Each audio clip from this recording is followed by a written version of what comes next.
Muy bien, hoy vamos a tener un tema que titula Victoria Final y que es parte de una serie, una corta serie que hemos titulado Hoja de Ruta para Tiempos Desafiantes. ¿Sí? Esta es una pequeña serie que vamos a estudiar porque creo que estamos conscientes que vivimos tiempos desafiantes, ¿no? La prensa, las noticias nos lo recuerdan permanentemente, ¿no? Y hay una frase dicha por este famoso novelista, ¿no? Charles Dickens, que me pareció interesante. Él dijo así: era el mejor de los tiempos, era el peor de los tiempos. ¿No? Como está interesante esto, ¿no? Era el mejor. ¿Cómo el mejor de los tiempos puede convertirse en el peor de los tiempos? ¿Y cómo es esto que el peor de los tiempos puede llegar a ser el mejor de los tiempos? Todo es cuestión de perspectiva. Todo es cuestión de perspectiva. ¿Desde qué ángulo lo miras?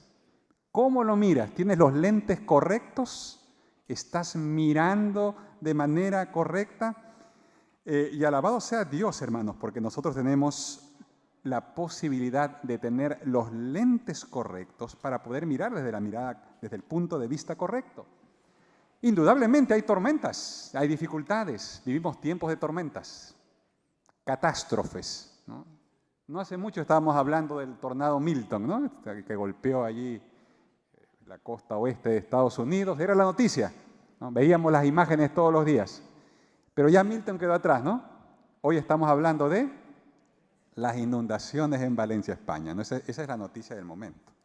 ¿No? Creo que todos hemos visto imágenes como estas sorprendentes, ¿no? Impresionante, ¿no? Impresionante. Lo que la fuerza de la naturaleza está ocasionando allí tristemente en Valencia, España.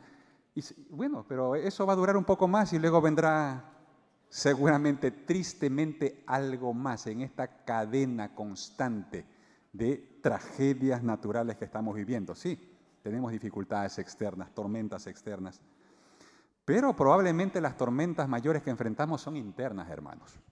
¿Sí? Son tormentas internas. Las circunstancias son complejas, pero hay tormentas internas que están golpeando de manera realmente asombrosa la vida de millones de personas. El tema de la salud mental hoy es un tema. Y cada vez hay noticias más preocupantes en cuanto a esto. Estuve mirando este material esta semana, un libro recientemente publicado en América, de este autor que nos habla de cómo especialmente la salud de las nuevas generaciones, hermanos, se ha venido deteriorando de manera acelerada. Algunos datos de Australia, ¿no es cierto?, que dice que el 42.9% de las personas entre 16 y 85 años han experimentado algún tipo de desorden mental en el transcurso de su vida. Casi uno de dos, ¿no? Casi la mitad. Casi la mitad. Hemos tenido algún tipo de situación mental, de crisis mental. ¿Sí? Y este problema se ha venido acentuando especialmente en las nuevas generaciones. Nuestros jóvenes están experimentando grandes momentos y escenarios de estrés, de angustia, de ansiedad. La ansiedad se ha convertido en una dificultad, en un desafío tremendo hoy para muchos de nosotros, especialmente para nuestros jóvenes. Se habla de una generación ansiosa, que es la que está creciendo. Tormentas, dificultades por todos lados. Ahora, ¿cómo el peor de los tiempos puede convertirse en el mejor de los tiempos, hermanos? Y mírenme, y esta semana estuve leyendo este mensaje que alguien le envió a un amigo por teléfono. Dijo: mira, para comenzar el día quisiera que leas el siguiente mensaje. Ahora, miren el mensaje que le envió, hermano. No sé cómo respondes tú cuando lees un mensaje como este. No sé si le agradeces o no le agradeces. No sé si usted agradecería si recibe un mensaje así. Vamos a leer. Dice ahí: hoy es un día de porquería. Así que no me digas que cada día hay algún motivo para ser feliz. Porque si te das cuenta, la vida es insoportable. A pesar de que a veces hay momentos de felicidad, la alegría no suele durar mucho. Y no es verdad que todo depende de nuestras ganas, porque el amor verdadero existe solo a veces, y tú también lo sabes. Todo es cuestión de suerte. Y por eso nunca podré pensar que la vida merece la pena. Oye, hermano, con un mensaje así, con amigos así, ¿no es cierto? Pero lo que esta persona no se percató es que debajo de este mensaje había una nota. Por favor, lea el mensaje de abajo hacia arriba. Pequeño detalle, ¿no es cierto? Pequeño detalle. Y bueno, entonces ahora sí la persona reaccionó y dijo, uy, no leí la instrucción antes, me adelanté. Vamos a leerlo entonces siguiendo la instrucción.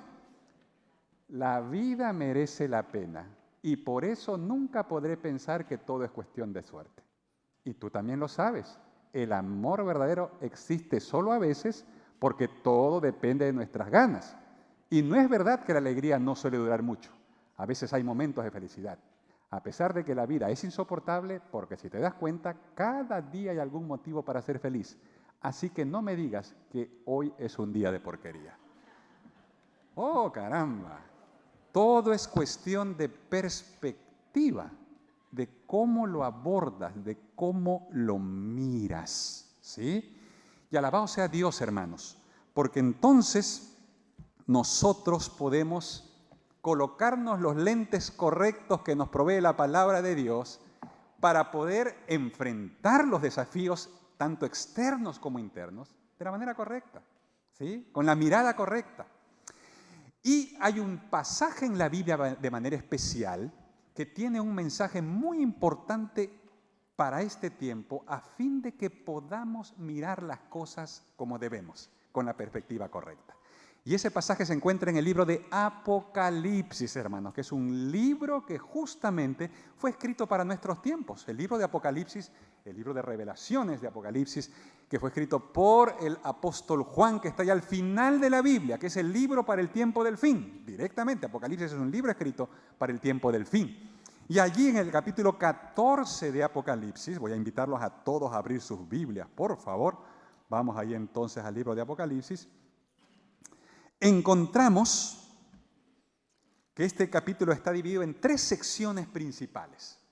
Generalmente nosotros hemos prestado más atención a la sección central, ¿no? Que es el mensaje de los 3 ángeles, que para nosotros como adventistas tiene un significado, un valor muy importante. Pero es bueno que miremos el capítulo completo porque el evangelio para el tiempo del fin, y esto es importante que lo tengamos presente, Apocalipsis, especialmente el capítulo 14, es evangelio para el tiempo del fin. Son buenas noticias, son buenas noticias. Dios quiere iluminar nuestra mente, elevar nuestras esperanzas, fortalecer nuestras expectativas con santo aliento divino. Y Apocalipsis 14 llega con aliento divino, para darnos fuerza, ánimo, aliento, para enfrentar lo que viene por delante. Y allá hay 3 hitos que podemos considerar y que debemos considerar. Hoy vamos a concentrarnos en el primero. Hoy Apocalipsis nos va a recordar que hay una meta que alcanzar, que hay un final al que tenemos que llegar, al que todos podemos llegar. Cristo Jesús vino a esta tierra para proveer todo lo que necesitamos a fin de que tú y yo alcancemos esa meta final. El resultado está garantizado. Si tú lo quieres, es tuyo. ¿Sí? Hay una victoria final que Dios te ofrece. Dios quiere hacer de ti un vencedor y una vencedora, gracias a Cristo Jesús. ¿Sí? Vamos luego a hablar de una misión que cumplir. Está en la parte central del texto, versículos 6 al 13, y terminaremos estudiando el reto que tenemos que asumir, la parte final del texto en los versículos 14 al 20. Pero hoy queremos concentrarnos en la meta que todos podemos alcanzar, que todos deberíamos procurar alcanzar con todo nuestro corazón, hermanos. Y para eso vamos a leer los versículos 1 al 5 de este capítulo importante. Dice la palabra de Dios: después miré y vi que el Cordero, el personaje más importante del Apocalipsis, ¿quién es? Es el Cordero, Jesús es presentado aquí como el Cordero. Y ustedes recuerdan, cuando Juan habla de Cordero, usted se acuerda inmediatamente de Juan 1:29. ¿Se acuerdan quién introdujo a Jesús como el Cordero en el Evangelio de Juan? Fue Juan el Bautista, ¿se acuerdan ustedes? Cuando Juan el Bautista presentó a Jesús a sus discípulos, les dijo: he aquí el Cordero de Dios que quita el pecado del mundo, el que tiene la solución para el problema fundamental de la especie humana. Nuestros problemas tienen su base en el pecado.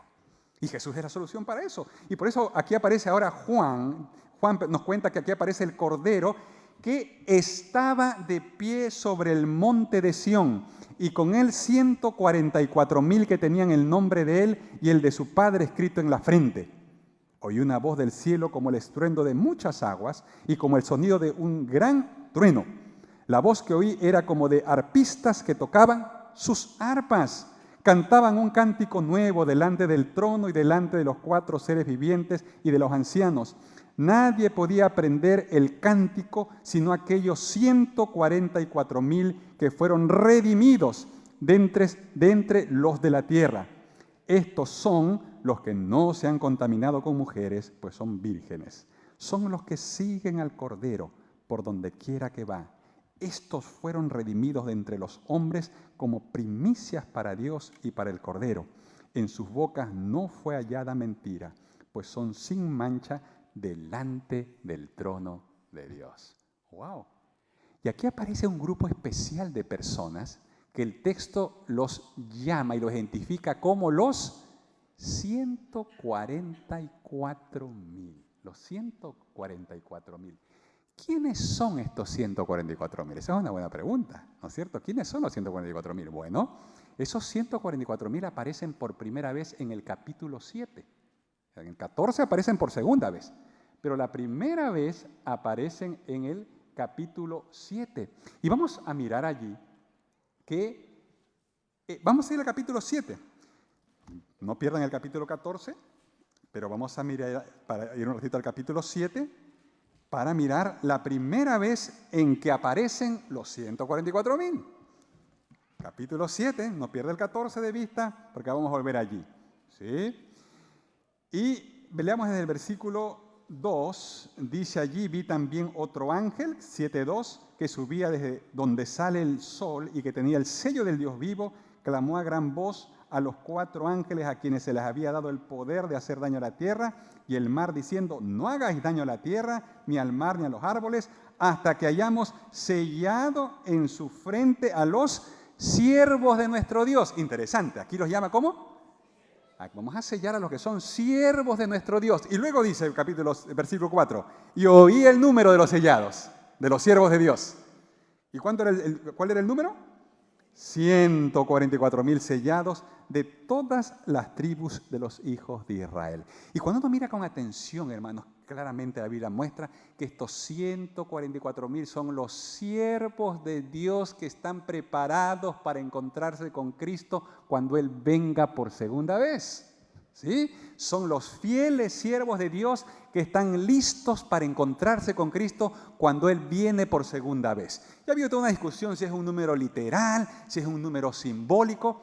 El texto pareciera sugerir, hermanos, que estamos hablando de un número simbólico que representa a la totalidad de siervos fieles de Dios en el tiempo del fin. ¿Por qué? Mire usted, el versículo 4 dice: y oí el número de los sellados. Oí. Dice, mira, primero Juan no ve, lo primero que hace Juan es oír. Él escucha información. Dios le dice cuántos son. ¿Cuántos son? 144,000. Pero luego de escuchar, al poco tiempo Dios le muestra algo. Versículo 9. Miren el versículo 9 del capítulo 7, verso 9. Dice: después de esto miré y vi, ¿qué dice? Una gran multitud. Ahora ya no es un número, ahora es una. Entonces, él escucha un número. ¿Cuántos son? Él escucha un número, 144,000. Pero cuando ve, ¿qué ve? Una gran multitud. Una gran multitud. ¿Sí? Y este estilo de escribir, ¿no es cierto? Este es un recurso literario que aparece en el Apocalipsis, donde Dios primero a Juan le dice algo y luego le muestra algo para explicar lo que le dijo. Veamos un ejemplo previo de este mismo uso. En el capítulo 1, si ustedes se dan cuenta, solo para ver cómo funciona este recurso literario. En el capítulo 1 En el versículo 10 encontramos otro ejemplo de esta manera de comunicar. Miren lo que dice Juan, Apocalipsis capítulo 1, verso 10. Dice, estando yo en el Espíritu, está hablando Juan, en el día del Señor oí detrás de mí una gran voz como de trompeta. ¿Qué es lo primero que hace? Oye una gran voz como de trompeta. Primero Juan oye. Y en el versículo 12 dice luego, versículo 12 dice, me volví para ver la voz del que hablaba conmigo y vuelto vi 7 candelabros de oro, verso 13, y en medio de los 7 candelabros a uno semejante al Hijo del Hombre.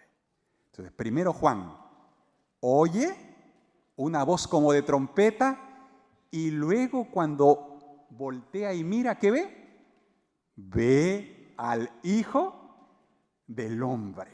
¿Sí? En el caso de los 144.000, primero oye el número, ¿cuántos son? 144.000. Cuando mira, ¿qué ve? Una gran multitud, una gran multitud. Lo que sugiere entonces que este número se refiere de manera simbólica a todo el pueblo de Dios que estará listo para encontrarse Jesús cuando Él venga por segunda vez. Ahora, el texto dice, cuando vemos Apocalipsis 14, sigue diciendo que este grupo es parte de el Israel. El capítulo 7 es el versículo 5 en adelante, menciona que este grupo está conformado por representantes de todas las tribus, dice allí, ¿no es cierto? Dice el versículo 4, sellados de todas las tribus de los hijos de Israel. Ahora, ¿de qué pueblo de Israel se refiere aquí? ¿Será del pueblo de Israel literal? No, cuando Juan escribe, ya el pueblo de Israel, las 10 tribus del norte han desaparecido hace muchísimo tiempo, ¿no es cierto? Estas tribus ya no existían más en el tiempo de Juan, ¿no es cierto? Entonces, eso nos hace entender que él no se está refiriendo al Israel literal, se está refiriendo al Israel espiritual que el Nuevo Testamento claramente identifica como la iglesia. En el Nuevo Testamento, el Israel espiritual es la iglesia. Veamos un texto, Santiago capítulo 1, versículo 1, nos recuerda eso. Vamos al libro de Santiago, veamos cómo Santiago se refiere a la iglesia con las siguientes palabras. Dice la palabra de Dios. Santiago le está escribiendo a la iglesia.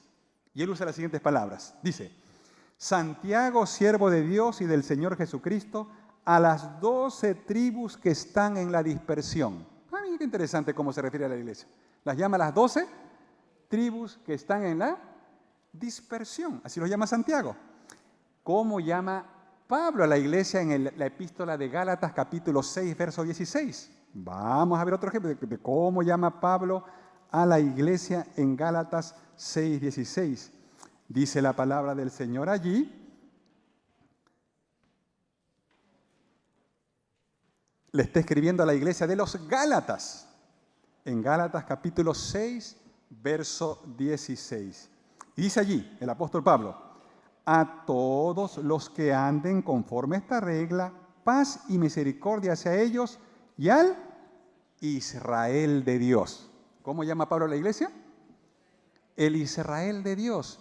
Entonces, Juan en esta línea, cuando habla de que este grupo de fieles, los 144.000, vienen de todas las tribus, está hablando en un lenguaje simbólico. Lo que él está diciendo es que de todas partes habrá representantes, personas fieles que serán parte de este grupo que estará listo para encontrarse con Jesús cuando Él venga por segunda vez y que participarán del momento más glorioso de la historia humana, el final de la historia, el momento del triunfo final, porque dice la palabra de Dios, volvemos al capítulo 14, verso 1, que el Cordero estaba de pie sobre el monte Sión y con él estaban los 144,000. Y esta frase, hermanos, estaba de pie, es una frase muy importante. Es una frase que aparece a lo largo de la Biblia y que es sinónimo de una posición de victoria. En la Biblia el que está de pie es alguien que vence, es alguien que logra triunfar sobre las dificultades, las pruebas. Es alguien incluso que es aprobado por Dios en el juicio final. El que está de pie es un vencedor. Y eso es algo importante que nosotros debemos claramente entender. Y cuando nosotros leemos la segunda, este grupo de los 144,000 justamente aparece como respuesta a una pregunta. ¿Dónde aparecen estos 144,000? Muy bien, justamente lo que da origen a este relato de los 144,000 es una pregunta que aparece en Apocalipsis capítulo 6, verso 17. Vamos a Apocalipsis capítulo 6, verso 17. Y allí encontramos la pregunta que introduce a este grupo. Dice la palabra de Dios en Apocalipsis 6, 17. Porque el gran día de su ira ha llegado. Y viene la pregunta. ¿Cuál es la pregunta? ¿Y quién podrá sostenerse en pie? Esa es la clave. El gran día ha llegado. El día final llegó. Y la pregunta es, ¿quién podrá sostenerse de pie? ¿Quién podrá ser un vencedor junto con Cristo? Y entonces aparece la respuesta. La respuesta son los 144,000. Ellos son, leímos en Apocalipsis 14, los que aparecen de pie. ¿Quién podrá aparecerse de pie? Bien, los 144,000 son los que aparecen de pie. Ellos están firmes, ellos están fieles. En medio de del mayor cataclismo, en medio de la mayor crisis que alguna vez enfrentará esta tierra, hay un grupo de personas que está preparado para enfrentarlo todo y vencerlo todo. Ellos han aprendido a permanecer de pie. Ellos han aprendido a ser vencedores. Y hermanos queridos, esa es una lección fundamental que Dios quiere enseñarnos a todos nosotros. Esa es la condición esencial que Dios quiere desarrollar en nuestra vida. Él quiere enseñarnos a mantenernos de pie. Frente a las dificultades, mantenernos de pie. Frente a las pruebas, mantenernos de pie. El deseo de Dios es que podamos estar de pie. En el libro de Nahum, capítulo 1, versículos 6 y 7, encontramos, por ejemplo, una vez más esta frase, esta importante frase, mantenerse de pie. Vamos al libro de Nahum, el capítulo 1. Vamos a encontrar Nahum. Nahum no es siempre un libro que leemos, pero tiene un mensaje importante para nosotros. Hablando del mismo tema, el profeta Nahum aborda al grupo de aquellos que podrán sostenerse de pie. Dice la palabra de Dios en Nahum capítulo 1, verso 6. ¿Quién puede resistir su ira? ¿Quién quedará en pie? Ahí está la frase. ¿Quién quedará en pie ante el ardor de su enojo? Su ira se derrama como fuego y ante él se quiebran las peñas. Nuevamente, Nahum subraya la importancia de esta cualidad, aprender a mantenerse de pie. Porque para poder resistir hasta el día final, hermanos, tenemos que aprender con fuerza divina, enfrentar cada y todas las pruebas que llegan a nuestra vida. Esta frase, estar de pie, es una frase clave también en el libro de Daniel. Cuando tú lees el libro de Daniel con atención en el capítulo 1, descubres que Daniel y sus amigos aprendieron a estar de pie en la corte del rey de Babilonia. Ellos estaban de pie o estaban parados. A veces la Biblia también traduce como parados, estar de pie o parados. Cuando leemos el final del capítulo 12 de Daniel, aparece nuevamente una promesa y Dios le dice a Daniel, tú vas a estar de pie cuando yo regrese en el día final. Estar de pie es una marca de los fieles. Y Dios quiere, hermanos, recordarnos a nosotros que en estos tiempos Él nos está preparando. Él desea prepararnos para que tú y yo aprendamos también a estar de pie. Porque los tiempos difíciles son una invitación divina para enfrentarlo todo y vencerlo todo junto al Cordero. Y Dios quiere que miremos los problemas y las pruebas de esta vida desde esa perspectiva. Cada prueba que nos toca enfrentar, cada dificultad que aparece en nuestro camino, es parte del entrenamiento divino para que aprendamos a estar de pie, para que aprendamos a fortalecer los músculos espirituales que nos permitan cada vez ser más resistentes. Más resilientes dirán algunos, ¿no es cierto? Más resilientes, más firmes en nuestra postura, más fuertes espiritualmente, emocionalmente, frente a las dificultades y las crisis que cada vez vendrán con mayor frecuencia, porque Dios claramente en su palabra anuncia que el tiempo que viene por delante es desafiante, pero Dios no quiere que nos concentremos en el tamaño de los problemas. No quiere que nos concentremos en la cantidad de las dificultades que vendrán. No, lo que Dios quiere es que nos concentremos en la posibilidad que tenemos de obtener nuevas victorias con el Señor cada vez que enfrentamos pruebas, cada vez que enfrentamos dificultades. Y entonces, en el capítulo 14, volvemos a encontrar, vamos al capítulo 14 nuevamente, encontramos que estos 144,000 cantan un cántico nuevo, dice la palabra de Dios, ¿no es cierto? Dice la palabra del Señor, versículo 3, que estos fieles cantaban un cántico nuevo delante del trono y delante de los 4 seres vivientes y los ancianos. Nadie podía aprender el cántico sino aquellos 144,000 que fueron redimidos de entre los de la tierra. Y esta es una frase interesante también. Cántico nuevo. ¿Qué es esto del cántico nuevo? ¿Quién canta un cántico nuevo? ¿Por qué es nuevo el cántico? Es un cántico que solo saben ellos. ¿Por qué solo lo saben ellos? Porque el cántico nuevo, hermanos, es un canto que describe una experiencia que es íntima y personal. El cántico nuevo solo lo canta aquel que ha sido enseñado por Dios en medio de la prueba, aquel que ha visto la liberación que Dios ha hecho en su vida. Él canta porque ha visto cómo Dios lo ha librado. Y esta frase, el cántico nuevo, es una frase que aparece constantemente en los salmos. ¿Sí? En los salmos vemos que el salmista constantemente habla de un cántico nuevo. Por ejemplo, cuando vamos al Salmo 40, porque la palabra de Dios es un sistema de verdad, ¿no es cierto? Que está conectado. El Apocalipsis solo está usando expresiones que aparecen a lo largo de la Biblia. ¿Sí? Para interpretar el texto tenemos que justamente poder hacer estas conexiones. Y en el Salmo, el capítulo 40,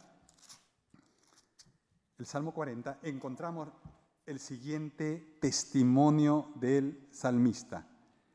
Dice la palabra de Dios allí, Salmo 40, 1 al 3. Pacientemente esperé a Jehová, y se inclinó a mí y oyó mi clamor, y me hizo sacar del pozo la desesperación del lodo cenagoso. Puso mis pies sobre peña y enderezó mis pasos. Puso luego en mi boca cántico nuevo, alabanza a nuestro Dios. Verán esto muchos y temerán y confiarán en Jehová. ¿Por qué el salmista puede cantar un cántico nuevo? Porque experimentó una nueva liberación de Dios. Cada vez que Dios te libera de una prueba, Cada vez que Dios responde a tu clamor en medio de tu necesidad, Dios te da nuevas razones para alabarlo. Cada prueba enfrentada y cada prueba superada nos da la oportunidad de tener nuevas razones para alabar a Dios. Y esas nuevas razones son la letra del cántico nuevo. El cántico nuevo que tú puedes cantar, que Dios quiere que tú cantes, es un cántico compuesto por las estrofas de los testimonios que tú has vivido de manera personal. Es lindo cantar el cántico que otro compuso. Es lindo, y alabanzas hermosas. Yo creo que todos aquí tenemos cánticos preferidos. Nos gusta cantar y es hermoso. Somos animados por la letra de músicas que fueron compuestos por aquellos que, inspirados por Dios, allí elaboraron hermosas alabanzas. Pero lo que la Biblia quiere decirte es que no hay ninguna alabanza que se compare a la alabanza que surge de tu propio corazón en respuesta a la liberación que Dios ha obrado en tu vida. Estabas desesperado, estabas preocupado, no veías ninguna salida y Dios apareció. ¿Has vivido algo así? ¿Sí? Quizás la pregunta está mal hecha, porque yo creo que todos hemos vivido algo así. La pregunta es, ¿cuándo fue la última vez que viviste algo así? ¿Cuándo fue la última vez? Que parecía que, no, ya esto no tiene solución, esto ya no se resuelve, ya no veo por dónde va a salir esto. Y mientras meditaba en esto, me acordaba yo de una de esas últimas experiencias. Recordamos que justamente antes de venir aquí a Australia, cuando teníamos que vender todas las cosas, y un tema importante, porque es donde uno generalmente ha invertido un poco más, es el tema del vehículo, del auto, ¿no es cierto? Que vender el auto para, ya, pues, ¿no? Dejar ese tema resuelto también y dejar todo al día. En nuestro caso, gracias a Dios, logramos vender todas las cosas, pero el auto no se vendía. No se vendía. Faltaba una semana y el auto no se vendía. Y el auto, para venderse, hay que hacer el trámite, ¿no? Hay que hacer los papeles, o sea, no es tan inmediato. Faltaban 6 días, 5 días, 4 días, ya teníamos el pasaje comprado. Ya el pasaje estaba comprado, la fecha estaba puesta. Domingo en la tarde nosotros viajábamos. Y era miércoles y el auto no se vendía, hermano, ¿no? Y ahí, ya, uno es humano, pues, ¿no? Uno es humano, dice, no, pero te comienzas a preocupar. Ya la preocupación se torna en angustia, ¿no? ya crece en grado, ¿no? De alerta amarilla pasa a naranja y de naranja pasa a roja, ¿no? Ya la cosa de la preocupación crece, ¿no? Y ahí luchando con Dios, hermanos, ¿no? Señor, ayúdame. Y uno ora, pues, ¿no? Señor, ayúdame. Y tú clamas y pides. Y alabado sea Dios, hermanos, porque el día jueves, ya sábado no íbamos a poder hacer mucho, ¿no? El jueves por la mañana recibimos esa llamada que estábamos esperando, ¿no es cierto? Esa llamada, así que es la liberación de Dios, ¿no? La liberación de Dios. Y fue justo el tiempo justo, no fue el día, pero el viernes hubiera sido mucho más complicado. Pero alabado sea Dios, porque ese jueves en la mañana sonó ese teléfono, ¿sí? Con la llamada que estábamos esperando por mucho tiempo, ¿sí? Y la persona diciendo, mira, quiero comprar el auto. Quiero comprar el auto. Y alabado sea Dios, ese mismo día hicimos los papeles y ya el sábado estábamos descansando en Dios. La lista, pusimos el último check, ¿no es cierto? Cosas vendidas, ahora sí estamos listos para viajar. Y cuando tú vives esa experiencia de esa nueva liberación, ¿no es cierto? Que tú no sabes cómo ni de qué manera, entonces tienes un nuevo testimonio. Y ese nuevo testimonio es el nuevo cántico que Dios ha puesto en tu boca. Y Dios quiere llenar nuestra boca de cánticos nuevos. Y estos 144,000 hermanos serán los que experimenten el cántico nuevo, porque ellos serán testigos de cómo Dios va a obrar en su favor en medio de las mayores crisis. Así como Dios obró en favor del pueblo de Dios cuando lo liberó de Egipto. Ustedes recuerdan esas escenas tremendas que están narradas en el libro de Éxodo. Dios actuando de manera poderosa. ¿Había catástrofes? Sí. ¿Había amenazas? Sí. ¿Había peligros? Por supuesto que sí. pero ni los peligros, ni las amenazas, ni las catástrofes deben captar y robar nuestra atención. No podemos enfocarnos nosotros en los peligros, en las amenazas, en las catástrofes. ¿Dónde tiene que estar puesta nuestra mirada? Nuestra mirada tiene que estar puesta por la fe en la liberación que Dios ha prometido, hermanos. Tu fe tiene que estar puesta allí. Dios ha prometido liberar a su pueblo. Dios ha dicho, Él ha prometido que la historia de su pueblo terminará en victoria. El final ha sido anunciado. La victoria está garantizada. Todo va a terminar bien para el pueblo de Dios. Esa es la primera noticia que nos recuerda el capítulo 14 de Apocalipsis. La historia del pueblo de Dios va a terminar de manera gloriosa, de manera triunfante, de manera victoriosa. Y Dios quiere que tú y yo seamos parte de esa victoria final. Alabado sea Dios por eso. Pero para poder ser victoriosos en la batalla final, tenemos que aprender a ser victoriosos en las batallas de la vida cotidiana. Y tenemos que aprender a pelear con Dios, hermanos. Hay fuerza divina disponible para todo. Eso es importante. No es con fuerza humana. No es con fuerza humana. Y eso es lo maravilloso de esto. Que Dios quiere que aprendamos a pelear, sí. Aprender a pelear con las pruebas, las dificultades, es una competencia esencial en este tiempo. Pero tenemos que aprender a trabajar, a luchar y a vencer con fuerza divina. Con fuerza divina. Pero muchas veces nos sentimos débiles.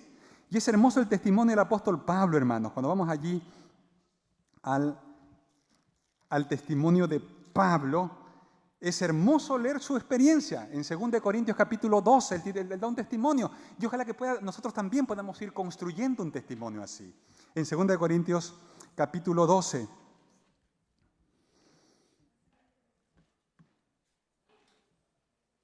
Muchas veces Dios requiere que tú y yo sintamos nuestra debilidad. No nos gusta. No es una experiencia cómoda. Nosotros preferimos las experiencias donde nos sentimos cómodos, donde nos sentimos fuertes, donde nos sentimos apoyados. Eso buscamos, eso queremos, ese tipo de experiencias. Nadie está buscando sentirse incómodo, o a ti te gusta estar incómodo.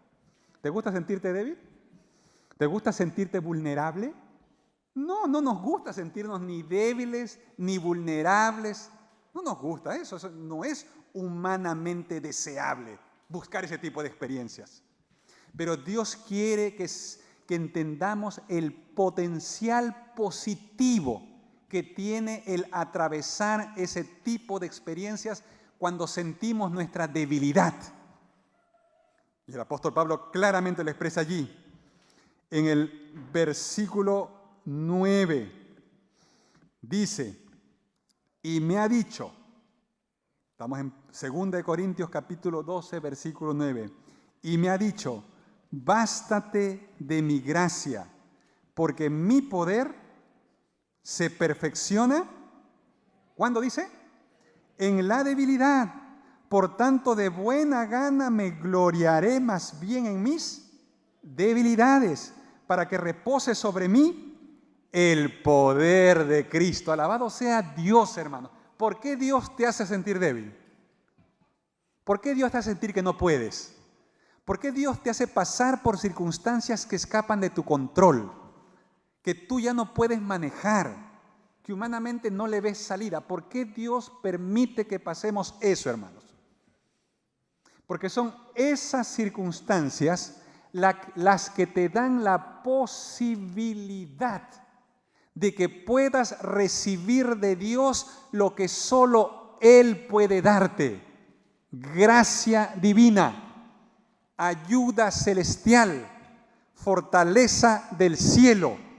Bástate de mi gracia, porque mi poder se perfecciona en la debilidad. Por tanto, de buena gana me gloriaré más bien en mis debilidades, para que repose sobre mí el poder de Cristo.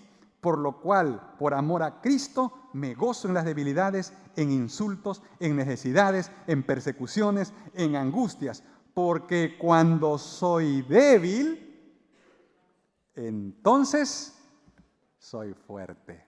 Alabado sea Dios, hermanos. Alabado sea Dios por su sabiduría infinita. Alabado sea Dios porque Él no dirige mi vida como yo quiero. Seguramente yo hubiera escogido otro camino para mi vida. Yo escogería una ruta más fácil, una ruta más placentera, una ruta más corta, una ruta más cómoda. ¿Sí? Eso escogería yo, con mi mirada corta, con mi visión humana limitada, eso escogería yo. Pero Dios, que te está preparando para la victoria final, ha escogido la ruta larga, la ruta dolorosa, la ruta que requiere paciencia, la ruta que requiere perseverancia, la ruta que requiere fortaleza, la ruta que requiere que tú hinques tus rodillas delante del Señor clamando: Señor, no tengo fuerza ya, se me acabó la fuerza, dame fuerza tú. La ruta que te obliga a reconocer que ya no tengo más idea, Señor. No sé cómo vas a resolver esto, pero yo no veo por dónde. Esa ruta que te lleva a reconocer que tú no puedes. Que tú no puedes. Pero entonces, desde lo más profundo de tu corazón, clamas por la ayuda que te puede dar el que sí puede. El que sí puede. Y hermanos, alabado sea Dios. Porque Dios jamás dejó de atender el clamor de un alma necesitada. No están las palabras todavía en tu boca cuando Dios escucha el clamor de tu corazón. Y ten la certeza que en los momentos perfectos, en su santa sabiduría, en su misericordia infinita, Dios va a escuchar tu clamor. Él va a responder a tu oración. Él va a aparecer, lo vas a ver otra vez y lo vas a ver con nuevos ojos, lo vas a ver de una nueva manera. ¿Por qué? Porque Él te habrá librado de una manera como no lo hizo antes. Es una nueva liberación, sí. Él te libró hace 2 años atrás. Alabado seas por eso, alabado sea Dios por la liberación de 2 años atrás. Pero la liberación de 2 años atrás no te sirve hoy. Hoy necesitas una nueva liberación y lo que Dios quiere hacer es eso. Él quiere darte hoy una nueva liberación. Él quiere hoy darte una nueva victoria que te prepare para que puedas ser parte de la victoria final. La gran pregunta es, hermanos, ¿qué victoria necesitas tú? ¿Qué victoria necesitas? Si Dios te preguntara hoy, ¿qué victoria necesitas? ¿Qué le dirías tú al Señor? ¿Qué le dirías al Señor? ¿Qué victoria necesitas? Hoy el Señor quiere recordarte que tiene la victoria que tú necesitas. Externa o interna, no importa dónde esté tu tormenta. La victoria está disponible para ti. Hay fuerza divina.